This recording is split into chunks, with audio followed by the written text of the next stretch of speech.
ভেলোরে এসে এই ছোট্ট বাচ্চাগুলোকে নিয়ে যেভাবে আমাদের দিন কাটছে, মানে ডাক্তারের অপেক্ষায় সেগুলোই তোমাদেরকে সকাল থেকে রাত পর্যন্ত আমরা শেয়ার করি। আলাদা করে কোনো কিছু লুকানো বা কোনো কিছু সেগুলো আমরা করি না, যেটুকু পারি শেয়ার করি তোমাদের সঙ্গে।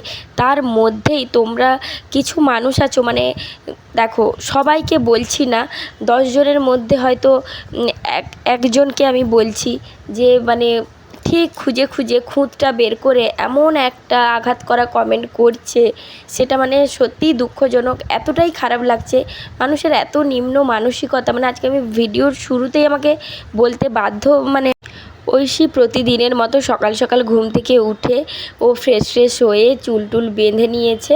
তারপর ওকে একটু জলমুড়ি খাওয়ালাম, তোমরা দেখতেই পেলে। তারপরে দেখো দিদিভাইদের রুমের কাছে গিয়ে লাফাঝাপা করছে, কারণ ওদেরকে তোলার চেষ্টা করছে যাতে ওরা উঠে বেরিয়ে আসে। তো ওর প্রতিদিন এই কাজটা, ও সবার আগে ঘুম থেকে উঠে সবাইকে তুলতে যাবে। তো দিদিভাই রুমের মধ্যে গেছে। এখানে আমাদের দেখো মানে ডালিয়া বসানো হয়ে গেছে, দিদিভাই আলুটা কেটে দিল আর আমি এদিকে ডালিয়াটা বসিয়েছি। তো রিমি বলেছিল ডালিয়া, সেদ্ধ ডালিয়াও খাবে ডাল না থাকলেও, কিন্তু খেলো না। তো আমি আর দিদিভাই খাবো ওটা রেখেছি। আর এদিকে দেখো সঙ্গে আমি আবার আলু সেদ্ধ ভাত করে দিয়েছি দু বোনের জন্যে। তো রিমিকে দিদিভাই খাওয়াচ্ছে আর আমি ঐশীরটা নিয়ে এলাম ঐশীকে ডাকতে। আর ও কী করেছে, ওদের খাটের মধ্যে উঠে গেছে, কোনো মতে ও নামবে না। তো যাই হোক করে জোর জাবস্তি করে ওকে টেনে এনে একটু আলু সেদ্ধ ভাত খাওয়ালাম। আমি বলছি খেয়ে নে, পেটটা ভরা থাকবে, কি করে থাকবি সারাদিন এখানে। তো যাই হোক, অন্য কিছু তো যে টুকটাক কিছু খাবার খাইয়ে দিতে পারছি ঘরের মধ্যে, সেরকম তো হচ্ছে না। আর এটা তোমরা জানো যে ওদেরকে যেটা চাইবো দিতে পারবো, সেরকম ভাগ্যও আমাদের নেই। তো দাদাভাইকে বলেছিলাম ডাব আনতে, তো দাদাভাই বাজার মানে যাবে এবারে ডাব আনতে।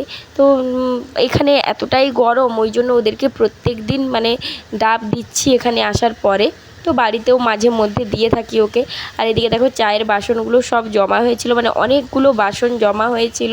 তো ওই জন্য ঐশী ওখানে খেলছে ওদের সঙ্গে। তো আমি ভাবলাম যে না যাই, বাসনগুলো ধুয়ে নিয়ে আসি, এবারে রান্না বসবে।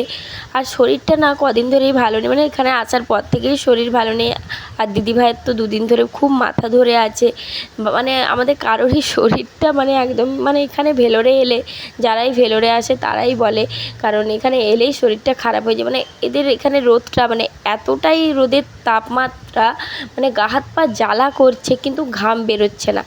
তো এতটা রোদের মধ্যে আমি যখন বাসনগুলো ধুচ্ছি, আমার গোটা গা হাত পা মানে এত জ্বালা করছে বলে বোঝাতে পারবো না। কারণ আমার মুখ দেখেই তোমরা বুঝতে পারছো যে আমার মুখের অবস্থাটা কী। কিন্তু কিছু করার নেই। আর বাথরুমে তো বাসন ধুয়ে এই ছোটো বাচ্চাগুলোকে খাওয়ানো যাবে না। ছোটো বাচ্চা তো বাদ দাও, আমি নিজেই খেতে পারবো না। তো এই যে দেখো বাসন মাজারেতে তার চামচ টামচ সব পড়ে যাচ্ছে, মানে এত রোদ লাগছে আমার মনে হচ্ছে আমি ছুটে পালিয়ে যাই। তো এই রোদে থাকতে থাকতে এত মাথা ঘোরাচ্ছে, আমার তো মনে হচ্ছে আমি এখানে মাথা ঘুরে পড়ে যাব। কারণ এই রোদটা থাকবে সেই বিকেল আসার আগে পর্যন্ত, তাহলে কতক্ষণ মানে এই বাসন রাখা যাবে। আর এখানে তো অনেক বাসন সেরকম নয়, টুকটাক। তো পুচকির প্রেশার কুকারটা তো ধুয়ে রাখতে হয়, যখন তখন কিছু বানাতে হয় আমাকে। আর দাদাভাই এসেছিলো এইদিকে জিজ্ঞাসা করতে কী নিয়ে আসবে, মানে আজকে কী রান্নাবান্না হবে। আমরা তিনজন আলোচনা করেই সব কিছু করছি এখানে, যে কবে কি রান্না হবে, মানে এখন যে রান্নাটা হবে রাত্রে কী হবে সেই রকমভাবে ডিসিশান নিতে হচ্ছে। কারণ এখানে জিনিসের এত দাম, মানে 500 টাকা করে বার করলে দুদিন যাচ্ছে না। তো মানে এতটাই লাগছে। তো ঐশীর বাবা আমাকে জিজ্ঞাসা করছিল যে টাকা পয়সা আছে কাছে। আমি বলছি আমি না মানে যতটা সম্ভব ততটা করে চালাচ্ছি, কি করব। এখনও পর্যন্ত ডাক্তার দেখানোই আমাদের হয়নি। তার মানে বুঝতে পারছো মাথার মধ্যে কতটা চিন্তা ঘুরছে। তার মধ্যে কিছু মানুষের এই যে খারাপ খারাপ কথা, আমি মানে আমার কালকের ভ্লগটা যারা দেখেছো বা রূপাদির ভ্লগটা যারা দেখেছো তারা খেয়াল করবে আমি কে কমেন্ট করেছে, আমি সেটা মানে নামটা আমি বলতে চাই না। সেই সব মানুষের নাম মুখে না আনাই ভালো। জানি না সে কোনো দিন মা হয়েছে বা হয়তো কোনো দিন মা হতে পারবে না কি। আমার মনে হয় না সে মানে কারোর মা, যদি মা হয় সে কোনো দিন মানে এইরকম কমেন্ট করতে পারে না। এই যে ছোটো ছোটো বাচ্চাগুলোকে নিয়ে একটা রুমের মধ্যে সারা দিন রাত আমরা কাটাচ্ছি, সেখানে তাদেরকে আনন্দ দেওয়ার জন্য আমাদেরকে অনেক কিছু করতে হয়। হ্যাঁ, আমার সন্তানকে আনন্দ দেওয়ার জন্য আমার যেটা করতে হবে আমি সেটা করব। তার মানে এটা নয় যে আমি কোনো খারাপ কাজ করছি। যখন একটা কথা বলি, কালকে বিকেলের ভ্লগে যখন ভিডিওটায় যখন দাদাভাই পাস্তাটা আনে তো ঐশী দেখে মানে ঐশী যেহেতু বলেছিল পাস্তা খাবে, যখন পাস্তার প্যাকেটটা আমার হাতে ও দেখে ও এতটা খুশি হয়েছে, ও সিঁড়িটাতে দাঁড়িয়েছিল, ওই যে আমার পেছনে সিঁড়িটা দেখছো ওই সিঁড়িতে দাঁড়িয়েছিল আর রিমি বসেছিল। তো ঐশী ওই সিঁড়িতে দাঁড়িয়ে একটা খুব সুন্দরভাবে মানে নাচতে শুরু করেছে যে ও পাস্তা খাবে। তখন ও ওখান থেকে বলছে মা আমি খুব খুশি খুব খুশি। তো তখন আমি আমার হাতটা একটু নাড়িয়েছি। তো সেই জিনিসটা মানুষের মানে সব মানুষের নয়, একজন কমেন্ট করেছে আমি নাকি আর বললাম না, তোমরা মানে আর কি বলবো, যারা দেখেছো তারা দেখেছো আর যারা দেখোনি থাক নাই বা বললাম। তো এতটা নিম্ন মানসিকতা হয় কি করে? একটা বাচ্চাকে আনন্দ দেওয়ার জন্য যদি তুমি মা হয়ে থাকো তাহলে তুমি জানবে যে একটা বাচ্চাকে আনন্দ দেওয়ার জন্য একটা মাকে অনেক কিছু করতে হয়। একটা মাকে যখন মানে তাকে কাঁধে নিয়ে ঘুরতে হয়, কোলে নিয়ে ঘুরতে হয়, সেরকম তার আনন্দে মানে আনন্দ হতে হয়, তার কান্নাতে কাঁদতেও হয়। তাকে মানে ঠিক করে রাখার জন্য একটা মাকে অনেক কিছু করতে হয়। তো তোমরা বুঝবে না, ভগবান যেন না করে তোমাদেরকে এই দিনগুলো দেখতে হয় বা কোনো রকমভাবে কোনো দিক থেকে এই দিনগুলো তোমাদেরকে দেখতে হয়। থাক আর মানে বেশি কিছু বলে মানে মাথাটাই খারাপ হয়ে যাচ্ছে। কিছু মানুষের মানে কোনো মানুষ মানে রূপে আর মানে বলতেই ইচ্ছে করছে না, মুখে আনতেই ইচ্ছে করছে না এদের কথা। তো বাদ দাও, মানে সত্যি খুব খারাপ লাগছে মানে আমাকে এই কথাগুলো এখন বলতে হচ্ছে বলে।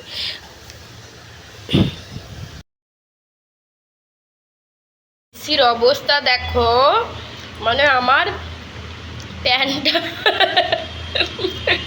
পরে নিচে, তুই একটা পায়ে তো দুটো পা গলে গেছে, তোর আর একটা পা লাগবে না। কাজ নাই তো খই ভাজ নাকি কি করবে, তার অবস্থা দেখো। এইটা না মারছে দেখো, দেখো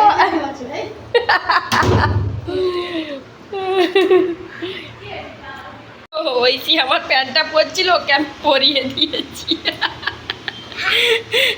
আগে টিকটক ভিডিওগুলোতে এরকম দেখতাম যে একটা প্যান্ট বেটুরে ও মারে কি অবস্থা রে, বলছি কি করলি রে আমাকে, কি করলাম রে তোকে? আর খুলতে পারছে না, কি অবস্থা। আমার প্যান্টটা দিয়ে দিবি তো? আর নিবি না তো? তাহলে আমি খুলে দেবো। এটা এরকম পরেই তোকে বাজার নিয়ে যাবো।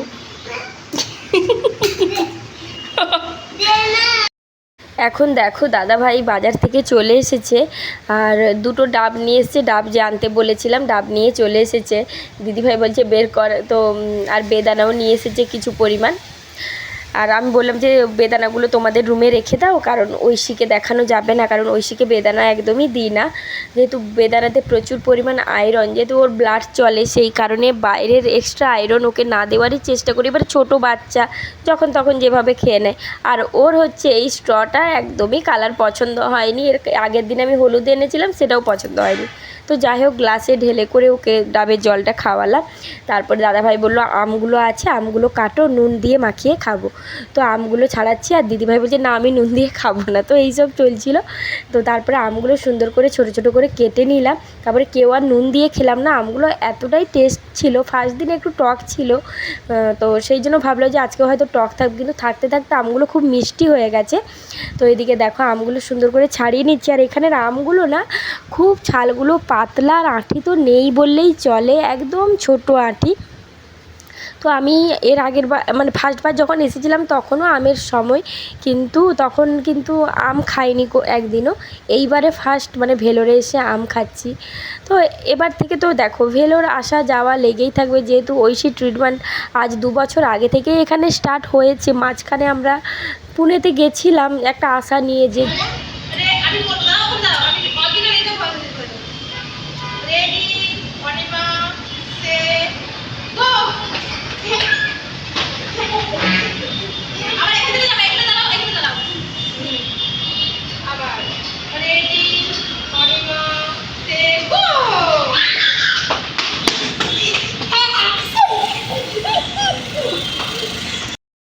এখন বিকেল বেলায় এসেছি ছাদে, জামা কাপড়গুলো মেলে দিয়ে গেছিলাম, সেগুলো তুলতে এসেছিলাম দিদিভাই, আমি আর ঐশী। আর রিমি নিচে ঘুমোচ্ছে। আর আজকে দুপুরে রান্নার খাওয়ার কোনো ভিডিও তোমাদের সঙ্গে শেয়ার করতে পারিনি, কারণ ওই যে তখন আমি না রোদে বাসনগুলো ধুয়ে আসার পরে আমার এত মাথা ঘোরাচ্ছিল, আমি আর মানে আমার একটু ভালো লাগছিল না। তারপরে দুপুরে একটু ভাত খেয়ে ঘুমিয়েছিলাম, ঘুম থেকে উঠে ছাদে আসতে তোমাদের সঙ্গে একটু ভিডিও শেয়ার করছি। হ্যালো বন্ধুরা, এখন দেখো বিকেল বেলায় এসেছি একটু ছাদে, কারণ দুপুরে আজকে এত পরিমাণ গরম ছিল সেটা তোমাদেরকে মানে বলে বোঝাতে পারবো না। প্রচুর গরম ছিল, মানে গা হাত পা জ্বালা জ্বালা করছিল। তো এই যে দেখো কথা বলছি দেখে ঐশী এসে বসে গেছে। যাই হোক, মানে সকাল থেকে আজ কদিন ধরে আমার শরীরটা ভালো নেই, সেটা তোমরা ভিডিওতে দেখেওছো। তারপরে সকাল থেকে মানে শরীর মন দুটোই ভালো নেই, কারণ আজকে তোমরা সকলেই জানো যে বাড়ি পৌঁছে যেতাম এই মানে এই টাইমটাতে। এখন যেহেতু ওই 6:30 মতো দিয়েছিলাম, দেখতে পেলে ঐশী এসে খুব মানে বিরক্ত করছিল, ও ফোন নেবে আর কি করবে এখানে, সেই জন্য বিশেষ করে। তো যাই হোক, কী করবো, ওই জন্য একটু মনটা ঠিক করার জন্য ছাদে এলাম, জামা কাপড়ও মানে ছিল সেগুলো তুলতে এসেছিলাম। আর চলো তোমাদেরকে মানে একটা কোশ্চেনের উত্তর দিই, যেটা আজ কদিন ধরে ভিডিওতে আসছে, যেটা হয়তো রিপ্লাই দিতে গেলে অনেকটা বড় হবে এবং ভিডিওতে বলার পরেও অনেকে না দেখে কমেন্ট করে। হ্যাঁ, বারে বারে ওইসের জন্য বন্ধ করতে হচ্ছে। যাই হোক, তো একটু টেনশন তো আছেই, সোমবার দিনে ডাক্তার দেখাবো, মানে ডাক্তার আসবে, এইগুলো একটা টেনশন কাজ করছে। তো কমেন্টটা হচ্ছে আমি আর দিদিভাই মানে আমাদের সম্পর্কটা কী, আমি ভিডিওটা সেদিনে ফার্স্টে বলেছিলাম, তারপরেও মানুষ তো দেখে না, না দেখে কমেন্ট করে। যাই হোক, মানে আমরা কে হই, তো দিদিভাইকেই বলছি কে হই সেটা বলো। আমি আরো পরে করবো, মানে আমাদের কোথা থেকে পরিচয়, কারণ মন মেজাজ ততটা ভালো না, এইসব ভিডিও ঘরে আছি 2-3 দিন ধরে, তবুও ভিডিও করতে মন চায় না যে কোথা থেকে আমাদের পরিচয়, কিভাবে পরিচয় হয়েছে। আজকে 1 বছর হয়ে গেছে আমাদের একজন বড় ইউটিউবারের ভিডিও থেকেই কমেন্ট। নামটা বললাম না, বললাম না, বলবো একদিন বলবো, তার ছেলেরও থ্যালাসেমিয়া, তো বাকিটা তোমরা বুঝে নেবে, আর কিছু বলার নেই। এবার তার ছেলের থ্যালাসেমিয়া, সে বিএমটির জন্য যখন এখানে এত শব্দ জেনারেটর চালিয়ে দিয়েছে, সেই কারণে মানে ভিডিওটা আবার মানে ক্যামেরাটা ফোনটা হাতে ধরতে হলো।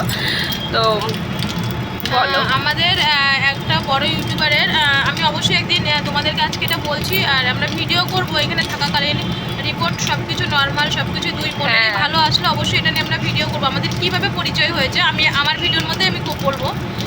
একজন বড় ইউটিউবার, তার ছেলেও থ্যালাসেমিয়া, বিএমটি নিয়ে আলোচনা হচ্ছিলো, তখন আমি তাকে কমেন্ট করি তাকে যে আমাকে সাহায্য করো, সেখানে বোনের মেয়েও থ্যালাসেমিয়া। আর তোমরা আমার ভিডিওতে বা ওর ভিডিওতে যেটাই বলো, আমরা কিন্তু দুজনেই একই পথের প্রতীক, আমাদের দুজনেরই বিটা থ্যালাসেমিয়া মেজর। আমি একটা কথাই আগেও বলেছি, এখনও বলছি, আমি থ্যালাসেমিয়াদের পাশে আছি। আমার মেয়েটা আজকে তোমাদের আশীর্বাদে, পুকুর আশীর্বাদে একটু মোটামুটি ঠিক আছে, আমি তো চাবো যে ও যেন ঠিক হয়ে যায়। তাই সেই বড় ইউটিউবারের কমেন্টে আমাদের পরিচয়, তারপরে ও আমার আমি ফার্স্ট কমেন্টটা দেখে পরে ও আমাকে রিপ্লাই করে, তারপরে ও আমার ইউটিউবে তো ফোন নাম্বার তো আছে না, কমেন্টের মাধ্যমেই আমি ফেসবুক আইডিটা নিয়েছিলাম, তারপরে ফেসবুক থেকে যোগাযোগ হয়েছিল দিদিভাইয়ের সঙ্গে। তারপর থেকে হ্যাঁ, ওঠা পড়া মানে অনেক কিছু হয়, যে একটা সোশ্যাল মিডিয়া মানে বুঝতেই পারছো, এর কথা ওর কথা নিয়ে অনেক কিছু মানুষের হয়। তো যাই হোক, সেইভাবে সম্পর্কটা থেকে গেছে, তাই হয়তো এতটা। দেখো, তোমরা এর খবর বলো কি, এ কমেন্টে বলো এ কেমন আছে, ও কেমন আছে। আমার সাথে আজকে 1 বছর ধরে যাদের পরিচয় হসপিটালে দেখেছো, একমাত্র ঠিকঠাকভাবে এই আমার সাথে যোগাযোগ রেখেছে। আমি উত্তর না দিতে পারলেও আমার মানুষ উত্তর দেয়, তাই না? হ্যাঁ, অবশ্যই। আমি আরেকটা কথা বলি, আমি অ্যাকচুয়ালি চ্যানেলকে গ্রো আপ করার জন্য কোনো দিনই ফোন করা বলো, কথা বলা বলো, এগুলো আমি করিনি চ্যানেলের জন্য। তখন হ্যাঁ, আমার মানুষ উত্তর দেয়। হ্যাঁ, আমি রিমি সব সময় আমাদের ভিডিও দেখা বলো, কমেন্ট করা বলো, সব কিছু। এবার আমি আমার দোকান, আমার বাড়ি, পড়াশোনা, মাস্টার নিয়ে সবসময় ব্যস্ত থাকি, আমি একা মানুষ, ওর বাপি তো বাড়ি থাকে না।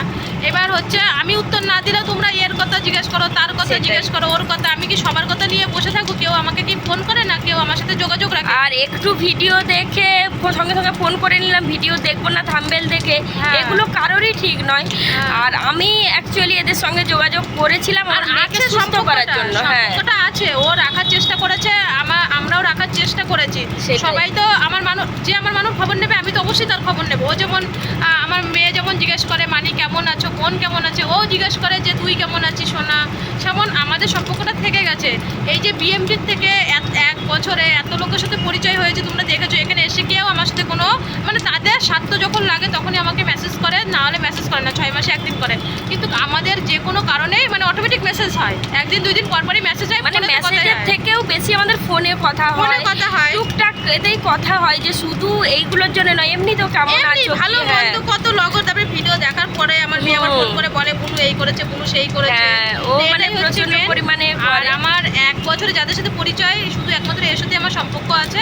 আর কেউ যদি তার সাথেই মেসেজ করে তখন আমি উত্তর দিই, নাহলে আমিও টাইম পাই না, তারাও করে না। এটাই হচ্ছে মেন কথা। সেই তো জানতে পারলে হয়তো কিছুটা হলেও তো ডিটেলসে দিদিভাই আরো ভিডিও করে জানাবে। করবো মন মেজাজটা। হ্যাঁ সেটাই। এখন মানে আজকে ভালো লাগছিল না, একটু ছাদে এলাম বলে তোমাদের সঙ্গে একটু গল্প করলাম, আর কিছুই নয়।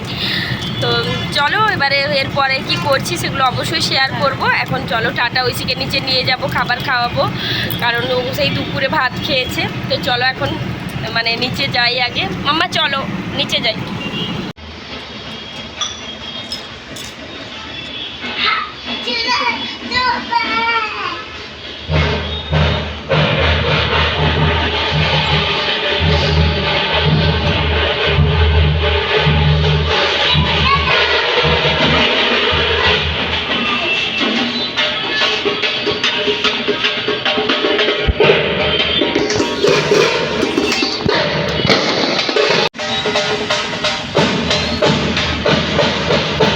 প্রতিদিন এই টাইমটাতে এই মানে বাজনা বাজে, কি যায় জানি না।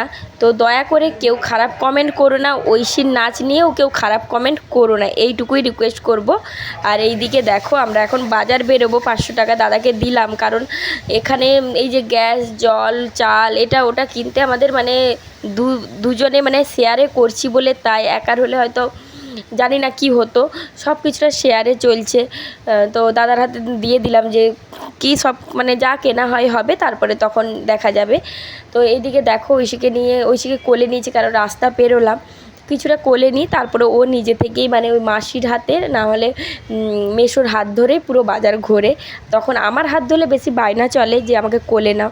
তারপরে এই যে দেখো বাসনের দোকানে এসেছি, দিদিভাইদের মানে 50 টাকা করে থালা কিনতেই কত টাকা চলে যাচ্ছে। আমি বললাম যে শুধু শুধু এত টাকা দিয়ে থালা কিনছো, পাতা কিনছো, থালা কিনে নাও না। তারপরে 2টো থালা নিয়েছে 50 টাকা করে, আর আমি ঐশীর জন্য একটা বাটি নিয়েছি, কারণ ওকে কিছু দিতে হলে না খুব অসুবিধে হচ্ছে খেতে দিতে। তো তারপর দেখো বাজার টাজার মানে ঘোরার পরে মানে চাল টাল কিনে নেওয়ার পরে এদিকে দাঁড়িয়ে আছি, কলা দেখে ঐশী বলছে আমি খাবো। তো কি করব বলো, এবার বায়না মানে কি, ও শুধু কলাগুলোই হাত দিচ্ছে, তখন খুব খারাপ লাগছে। তো সেই জন্য ওকে কি করলাম, আবার এখানে 50 টাকায় 6টা কলা, কিন্তু ঐশীকে একটা এক্সট্রা কলা দিয়েছিল, 7টা দিয়েছিল। তো ঐশী দেখো এখানে দাঁড়িয়েই বাড়ি এলাম এই জাস্ট। আর একটা কথা কি, যখন মানে এর আগের দিনও একদিন গেছিলাম না, সেই দিনও একজনকে দেখলাম, মানে একটা ছেলেকে দেখে মনে হচ্ছিলো যেন চেনা চেনা লাগছে, কিন্তু কথা মানে কি, আমি একবার ঘুরে ও তাকিয়ে আছে দেখলাম, দিয়ে আমি একবার ঘুরে দেখলামও, তো বুঝতে পারছিলাম না, আমরা চলে এসেছি। তো আজকে ওই সেম জায়গাতেই আমাকে পেছন থেকে অঙ্কিতা বলে ডাকলো, তখন পেছন ঘুরে রাখলাম, তারপরে আমাকে বলছে তুমি অঙ্কিতা? তো এরকম করে বলছিলাম যে হ্যাঁ অঙ্কিতা। তারপরে আমি চিনতে পারলাম, মানে আমার ক্লাসমেট ছিল যখন 11-12-এ পড়তাম। তো ও এখানে একটা হোটেলে বলছে, আমি 2টো হোটেলে আছি মানে ম্যানেজার হিসেবে। তারপরে আমি তাহলে তো ভালো, তারপর সব কিছু জিজ্ঞাসা করলো, কথা বললাম, ওই 2-1 মিনিট কথা হলো, দিয়ে চলে এসেছি। আমি ঠিক আছে, আবার যখন আসবো কথা হবে। তো যাই হোক, মানে একটা ভালো লাগলো যে চেনা কেউ আছে এখানে। যখন আসবো হয়তো ওকে ফোন করে বলে রাখলে হয়তো রুম দেখে রাখবে বা কিছু, যাই হোক। তো ভালো লাগলো আজকে বেরিয়ে, একটা মানে পুরনো বন্ধুর সঙ্গে দেখা হলো।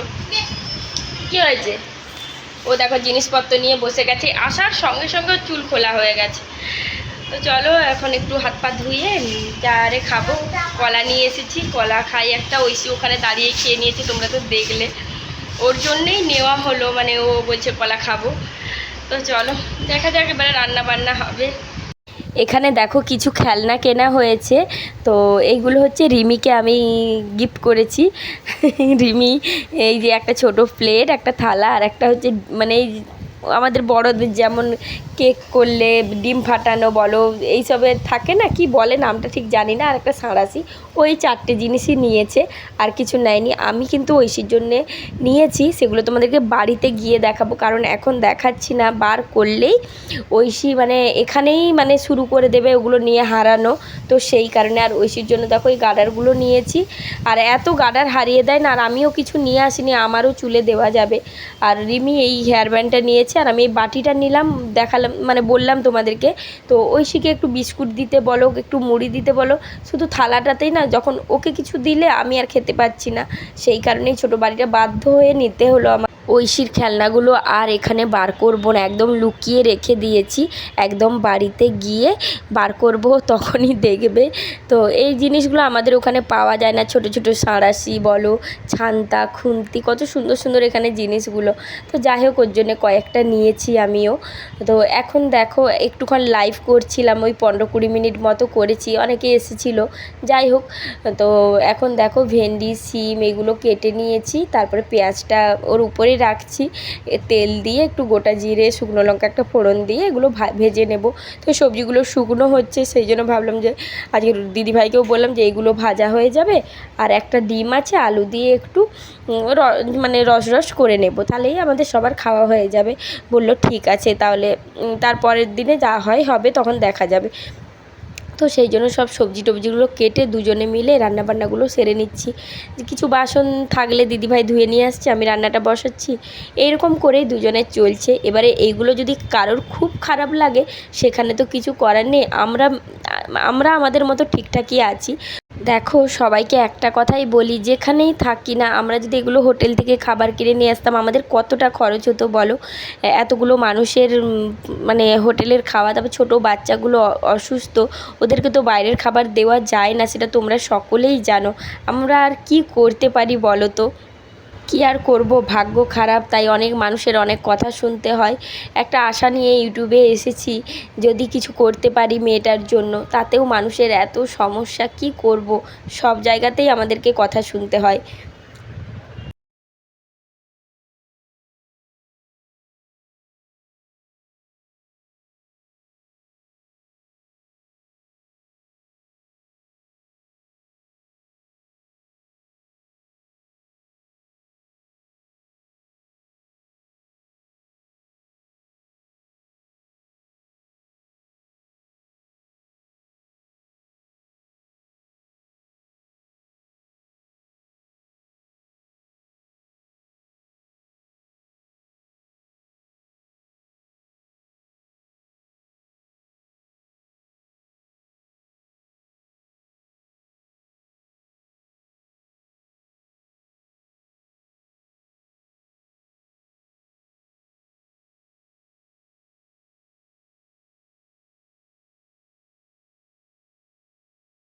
এখন দেখো রান্না হয়ে যেতে আমি কড়া খুন্তিটা নিয়ে চলে এসেছি, তো ধুয়ে নিয়ে, আর ঐশী এখানেই খেলা করছে, আর ওর শুধু মেসোর সঙ্গে, মেসোকে বলছে তুমি এই করো, তুমি ওই করো, আমি তোমার ভিডিও করব। পুরো ফোনটাতে দাদা ভাইয়ের, রিমির, দিদি ভাইয়ের, আমার ভিডিও করে করে ঐশী পুরো ভর্তি করে রেখেছে। রিমি আর দিদিভাই বলছে তোর ফোনে আর এক ফোঁটাও জায়গা থাকবে না, দেখবি। আমি ওদেরকে বলছি যা করছে করুক, ও রাত্রে ঘুমিয়ে গেলে এক ধার থেকে সব ডিলিট করা শুরু করব। লাস্টে দেখবে যে যেই ভিডিওগুলো করে রেখেছি আমি, সেগুলোও হয়তো ডিলিট হয়ে গেছে। আর কি বলো তো, মানে অনেকে ভাবছে যে আমরা এখানে খুব ফুর্তি করছি, আনন্দে আছি, খাচ্ছি দাচ্ছি, ঘুমোচ্ছি, কিন্তু কি বলো তো, বাড়িতেও যেরকম কাজ করতে হয়, হ্যাঁ এখানে হয়তো মানে কি বলবো, বাড়ির মতো কাজ না করতে হলেও এখানেও অনেক কাজ করতে হয়। এই যে সারাক্ষণ রান্না হচ্ছে, বাসন ধুচ্ছি, আর 50 বার ঝাঁটানো হচ্ছে, ঘর মোছা হচ্ছে, জামা কাপড় তো মানে ঐশী যেহেতু অনেকটাই ছোট, বুঝতেই পারছো, আমাকে প্রতিদিন বাড়ির মতো এখানেও বালতি বালতি কাচতে হয়। ভাগ্যিস মানে ওর জন্য আমি অনেকগুলো জামা নিয়ে এসেছিলাম, কারণ এক এক দিন তো 3-4টে করে জামাকে ভিজিয়ে দিচ্ছে, কখনো হয়তো বাথরুমে ঢুকে জলে ভিজিয়ে নিয়ে চলে আসছি, এই সব করছে, কি করব, খাবার ফেলছে, তো সব রকমই করতে হচ্ছে। আর দেখো ঐশী না রুমের মধ্যে চলে গেছে, তো এখান থেকে আমি চিৎকার করে ওকে ডাকছি, মানে কোনো জায়গায় একটা মিনিটও থাকবে না, সব জায়গায় মানে একটুক্ষণ এখানে থাকলে ওখানে চলে যাবে। আমি গিয়ে দেখছি ও কি করছে, রুমাল পাট করছে। আমাকে বলছে দেখো আমি তো কত কি কাজ করি, আমি কত জামা কাপড় পাট করছি। বলছে আমার সকাল থেকে ঘুম থেকে উঠেই আমার কাজ হচ্ছে জামা কাপড় পাট করা। ও আবার এইরকম করে কথা বলছে। মানে ওর জন্য বাড়িতে একটা খাতা কিনেছিলাম, ছক খাতাগুলো ABCD লেখার জন্য, মানে ওই খাতাটা নিয়ে না এসে এত ভুল করেছি, মানে কি আর বলবো। আর এখানে আর কিনছি না, কারণ বাড়িতে কিনে রেখে এসেছি। তো এখানে ভাবছি যে জোর করে মানে বসালেও, এখন দেখো কিনতে গেলে অনেক কিছু কিনতে হবে, পেন্সিল, ছোলা, রাবার, তারপরে খাতা, সব কিছুই কিনতে হবে। সেই জন্য বললাম যে থাক, কি করব, আর পড়তেও বসবে না, শুধু শুধু চিৎকার করবে। আর এদিকে দেখো আমার কড়াটা ধোয়া হয়ে গেছে, আর আমি মোছামুছি সব করে নিয়েছি, সবই তোমাদের সঙ্গে শেয়ার করব। তো তারপর এবারে বাচ্চাগুলোকে শুধু খাওয়ানো, এবারে বাচ্চাগুলোকে খাইয়ে দিলে আমাদের শান্তি। অনেকটা রাত হয়ে গেছে, এখন 10:30 মতো বাজে। দেখো এখানে রান্না বান্না কমপ্লিট করে পুরো পরিষ্কার করা হয়ে গেছে, ঘরটাও মুছে নিয়েছি। এই যে খাবার টাবারগুলো আমাদের ঢাকা দেওয়া আছে, খাবো। তো ঐশীকে আগে খাইয়ে নিই, তারপরে খাওয়া দাওয়া করবো। আজকে যখন হোটেলের ম্যানেজারটা আসে, আজকে আর কিছু বলতে পারেনি, কারণ এতটা পরিষ্কার করে এত সুন্দর করে রেখেছি এই জায়গাটা, সেই জন্য আজকে আর কিছু বলেনি। আমি রান্না করছিলাম, তখন আমাকে শুধু বললো যে এক সাইড করে রাখবে জলগুলো। জলটা ছিল 2টো ডাব্বা জল ছিল, সেই জন্য ওই কথাটা শুধু বললো ভালো করে। কিন্তু এর আগের দিনে সে একটু রেগে রেগে ছিল, কারণ তখন চারদিকটা ছড়ানো ছিল জিনিসগুলো। হ্যাঁ, ওদের তো স্বাভাবিক রুম দেখাতে হয়, লোকে এরকম দেখলে নিতে চায় না। যেহেতু এই হোটেলটাতে সবাই 2 দিন 3 দিনের জন্য, মানে 2 দিন 3 দিন অনেক বেশি হয়ে যাচ্ছে, মানে 1 দিন 1.5 দিন 2 দিন এরকম করে আসছে। তো সেই কারণে, আর পরিষ্কার থাকলে নিজেদেরও ভালো লাগে। পরিষ্কার রাখতাম, কিন্তু জিনিসগুলো এইখানেই খাবারগুলো থাকছিল কি মানে কয়েকদিন। তো এখন কি করি, এই আমাদের রুমটাতে রেখে দিচ্ছি। আর মানে এই জায়গাটা কাজ হওয়ার সঙ্গে সঙ্গে দেখতেই পেলে কড়া টড়া ধুয়ে নিয়েছি, আর এগুলো সব পরিষ্কার করে নিয়েছি। এবারে ঐশীকে খাওয়াবো, ঐশীর খাবারটা নিয়ে যাই, ছাদে আছে, তো দেখি ছাদে যদি খাওয়াতে পারি একটু। অনেকটা রাত হয়ে গেছে, কটা বাজে তোমাদেরকে বলছি, এখন বাজে 10টা 10। তো এখানে কিভাবে যে 11টা বেজে যাচ্ছে 12টা বেজে যাচ্ছে না, বুঝতেই পারছি না। তো চলো খাইয়ে নিই আগে ঐশীকে। সবাইকে একটা কথাই বলবো, কেউ কোনো কথাই খারাপ লাগলে কিছু মনে করো না, তার জন্য সরি। আর আজকের মতো টাটা, গুড নাইট।